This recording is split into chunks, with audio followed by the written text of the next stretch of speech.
morning. Today we are going to start profit and loss appropriation account. We have already done this topic yesterday.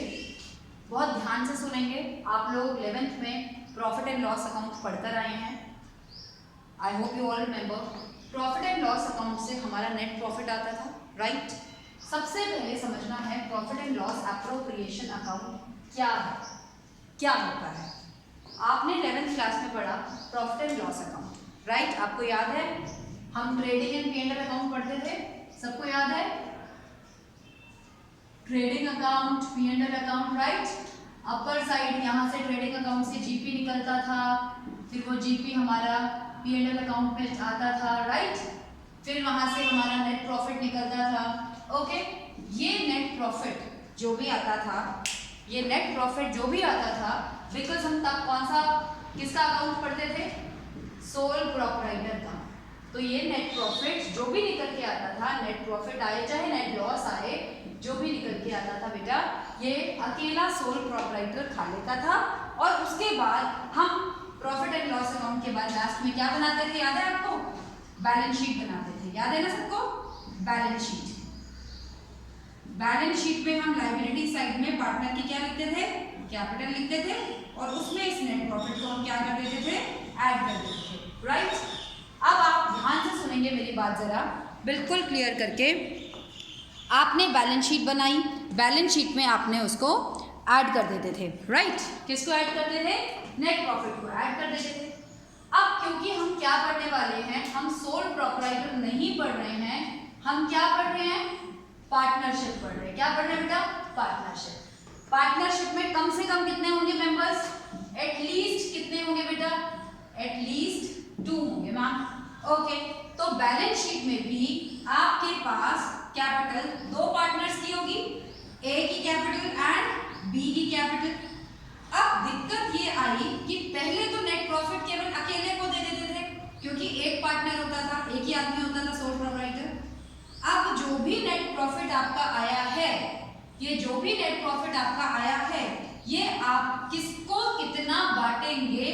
सबसे बड़ी दिक्कत यही है कि हम ये नेट प्रॉफिट दोनों पार्टनर्स को बांटेंगे, कितना कितना बांटेंगे ये हमें नहीं क्लियर है. तो ऐसे केस में हमारे पास प्रॉफिट का बंटवारा करना पड़ेगा. अब वो प्रॉफिट का बंटवारा करना पड़ेगा, तो इसीलिए प्रॉफिट एंड लॉस अकाउंट के बाद, क्योंकि नेट प्रॉफिट का बंटवारा करना पड़ेगा, इसलिए हम प्रॉफिट एंड लॉस अकाउंट के बाद एक नया अकाउंट बनाएंगे जिसका नाम रखेंगे profit and loss appropriation account. क्या ये बात मेरी क्लियर हो रही है? लॉजिक समझ आ रहा है? लॉजिक क्या है?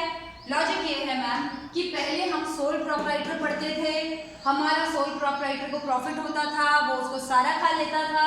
बट क्योंकि अब हमारे पास ज्यादा पार्टनर्स हैं, एटलीस्ट 2 पार्टनर हैं, ज्यादा भी हो सकते हैं, अब ये प्रॉफिट हमें उन पार्टनर्स के बीच में डिवाइड करना है. हम कैसे करेंगे? इसके लिए हम एक अकाउंट बनाएंगे जिसका नाम है profit and loss appropriation account. क्या ये बात समझ आई? क्यों बनाया जाएगा ये?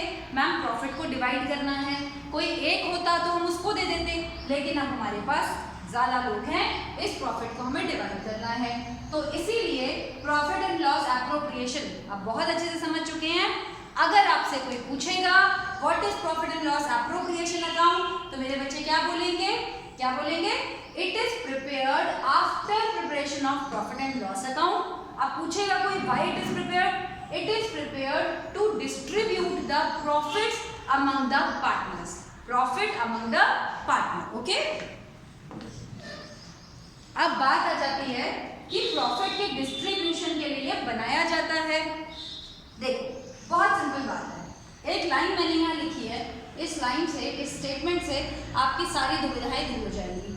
Profit and loss appropriation account is prepared to divide the profits among the partners for their services and capital. For their services and capital. बहुत ध्यान से सुनना. अभी आपने 3 बातें profit and loss appropriation account के बारे में पढ़ी हैं. वो क्या है? नंबर 1, it is prepared after P&L account. या फिर ये भी बोल सकते हैं it is an extension of P&L account. Okay, why it is prepared? It is prepared to divide the net profit among the partners. क्यों डिवाइड करना है प्रॉफिट, क्यों देना है पार्टनर्स को? पार्टनर्स को क्यों देना है तो दो वर्ड याद रखना है, पार्टनर को प्रॉफिट का वही हिस्सा देना है। ये स्टेटमेंट जो लिखी हुई है क्या कह रही है?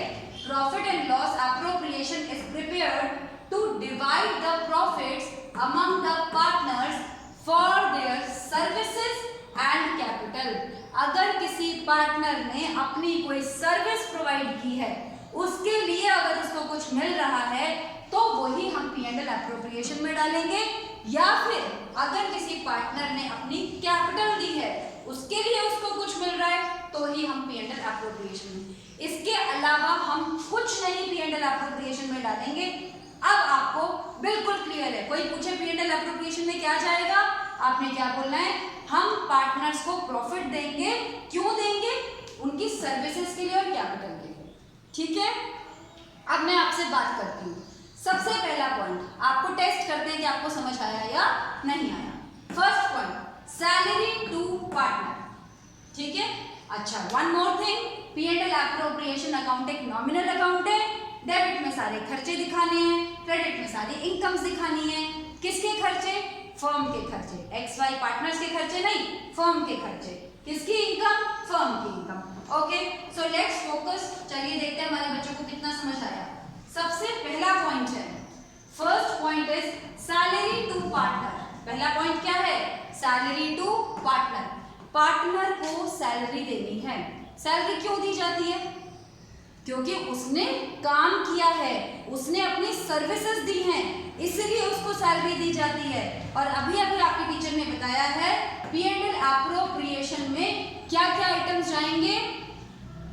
प्रॉफिट को डिवाइड करेंगे पार्टनर्स में, केवल कौन सा? जिसमें उन्होंने अपनी सर्विसेज दी है या फिर अपनी कैपिटल दी है। तो सैलरी पार्टनर को क्यों मिलती है? क्योंकि उसने अपनी क्या दी है? सर्विसेज दी हैं। तो बिल्कुल जाएगा मैम ये, क्योंकि पार्टनर को हम दे रहे हैं उसकी सर्विसेज के लिए। तो आपने यहाँ पे डेबिट साइड में यहाँ लिखना है पार्टनर्स सैलरी। हमने पार्टनर को सैलरी दी और हमने उसको यहाँ क्यों लिखा? क्योंकि क्वेश्चन में हमें ये बताया गया है कि अगर सैलरी देंगे तो हम यहाँ पे मेंशन करेंगे।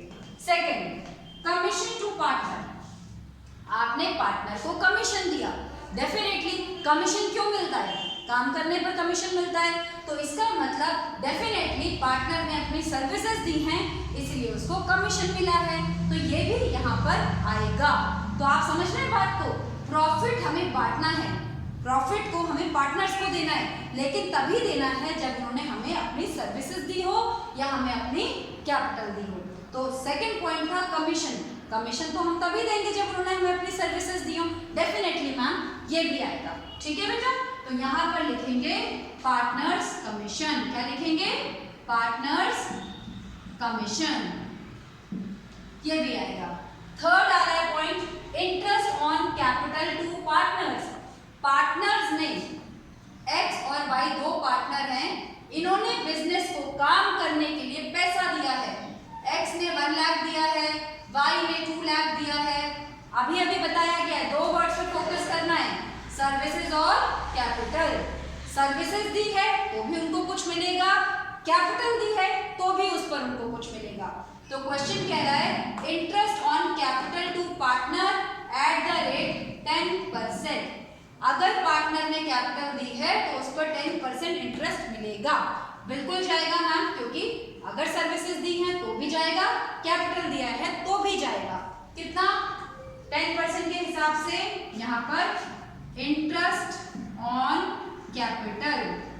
तो ये हमारा है X को मिलेगा 1 लाख का 10% 10,000, Y को मिलेगा 2 लाख का 10% 20,000। Am I clear? Very good. Next, salary to staff. Point to be noted. Point to be noted. Salary to staff. Staff, owner नहीं। अगर सैलरी हम स्टाफ मेंबर्स को दे रहे हैं तो क्या वो पार्टनर को मिल रही है? सबसे पहली बात तो ध्यान यहाँ रखना है, यहाँ पे केवल और केवल क्या आइटम जाएंगे? अगर हमने पार्टनर्स को कुछ दिया है तो ही जाएगा। क्या हम ये सैलरी पार्टनर्स को दे रहे हैं? नो मैम, हम पार्टनर्स को नहीं दे रहे हैं। इस अकाउंट में तो मैम केवल पार्टनर्स के लिए जाता है, तो ये तो हम स्टाफ को दे रहे हैं, ये तो नॉर्मल खर्चा है। तो ये खर्चे कौन से अकाउंट में जाते थे? P&L अकाउंट में जाते थे, जो आपने 11th में पढ़ा था ना 11th में आपने? Yes ma'am. तो हमने ये वाला खर्चा कहाँ डाला? P&L अकाउंट में डाला। किसको दी सैलरी? स्टाफ को दी, तो हमने ये यहाँ पे डाला। तो यहाँ पे मैं आपसे यही पूछ रही हूँ कि कौन सा आइटम P&L में जाएगा, कौन सा आइटम P&L एप्रोप्रिएशन में जाएगा। इसके बाद आता है रेंट ऑफ अ बिल्डिंग। हमने जहाँ पे फर्म खोली हुई है उस बिल्डिंग का रेंट देते हैं हम मकान मालिक को, लैंडलॉर्ड को। तो क्या वो रेंट पार्टनर्स को मिल रहा है उनके सर्विसेज के लिए? नो मैम, वो तो हम लैंडलॉर्ड को दे रहे हैं। तो क्या ये इसमें आना चाहिए प्रॉफिट एंड लॉस एप्रोप्रिएशन में? नो, क्योंकि यहाँ पे केवल आइटम कौन सा आएगा? किसको मिलता है? जो पार्टनर्स को मिलता है। और क्यों मिलता है? उनकी सर्विसेज के लिए मिलता है या फिर उनकी कैपिटल के लिए मिलता है। तो हम तो ये रेंट लैंडलॉर्ड को दे रहे हैं, ये यहाँ नहीं आएगा। ये कहाँ जाएगा बेटा? प्रॉफिट एंड लॉस अकाउंट में जाएगा, रेंट। क्लियर हो गई ये बात? Next item, bonus to partner. Partner को अगर आप बोनस दे रहे हैं, ऑब्वियसली बोनस किस लिए मिलता है? जब हम कोई अच्छा काम करते हैं, जब हमारे पर्क्स इंसेंटिव्स हमें मिलता है, तो उस रूप में हमें बोनस मिलता है। हमने कुछ सर्विसेज प्रोवाइड की हैं तो हमें बोनस मिलता है। किसको मिल रहा है ये बोनस? पार्टनर को मिल रहा है। ठीक है, एक कंडीशन फुलफिल, पार्टनर को मिल रहा है। क्यों मिल रहा है? उसकी सर्विसेज के लिए मिल रहा है। तो डेफिनेटली ये भी कौन से अकाउंट में जाएगा? P&L एप्रोप्रिएशन अकाउंट में जाएगा। यहाँ लिखेंगे बोनस टू पार्टनर। यहाँ पे हमने बोनस भी डाल देना है। ओके जी, सारी बातें क्लियर होती जा रही है बेटा? Yes. Electricity bill of a business. Electricity bill, business का इलेक्ट्रिसिटी बिल आया, क्या ये बिल पार्टनर को मिल रहा है? नो मैम, बिल्कुल नो मैम। तो ये यहाँ तो जाएगा ही नहीं, ये तो नॉर्मल खर्चा है। कहाँ जाएगा? P&L अकाउंट में जाएगा मैम। तो हम यहाँ पर इसको डाल देंगे किस नाम से? इलेक्ट्रिसिटी बिल के नाम से। क्लियर? इसके बाद आती है बात मैनेजर कमीशन। किसको मिल रही है कमीशन? मैनेजर को मिल रही है। क्या ये P&L एप्रोप्रिएशन में आएगा? आप लोग बताइए मुझे से, क्या ये आएगा? No ma'am. क्यों? क्योंकि किसको मिलता है जब इसमें आता है? पार्टनर को मिलता है। क्यों मिलता है पार्टनर को? उसकी सर्विसेज के लिए या फिर कैपिटल के लिए। तो बिल्कुल मैनेजर कमीशन यहाँ पर नहीं आएगा। तो फिर कहाँ जाएगा मैम? ये तो खर्चा है। डेफिनेटली मैम P&L अकाउंट में जाएगा। मैनेजर कमीशन यहाँ पे जाएगा। इसके बाद आता है rent to partner. Very very important, and यहाँ पे आपको थोड़ा अपने कंसेप्ट को और क्लियर करना पड़ेगा। रेंट टू पार्टनर, यहाँ पे पूजा मैम ने अभी बताया कि पार्टनर को कुछ मिलता है तो यहाँ आता है। बहुत बढ़िया, आपने सही बोला कि रेंट मिल रहा है, पार्टनर को मिल रहा है, तो एक कंडीशन तो फुलफिल है कि यहाँ पर वो आएगा। लेकिन दूसरी कंडीशन क्या बताई थी? वो पार्टनर को क्यों मिलना चाहिए? उसकी सर्विसेज के लिए या फिर उसकी कैपिटल के लिए? पार्टनर यानी कि ओनर, ओनर ने अपना घर बिजनेस को दिया हुआ है, घर दिया हुआ है, अपना खुद को नहीं, अपना घर दिया हुआ है किराए पर कि इसी में X और Y दो लोग हैं, X और Y दो पार्टनर हैं। X ने अपना हाउस बिजनेस को दे दिया है रेंट पर। ठीक है, X ने बोला कि आप मेरे घर पर बिजनेस रन कर लीजिए। ठीक है जी, क्या उसने अपनी कोई सर्विस प्रोवाइड की है? बताइए मुझे।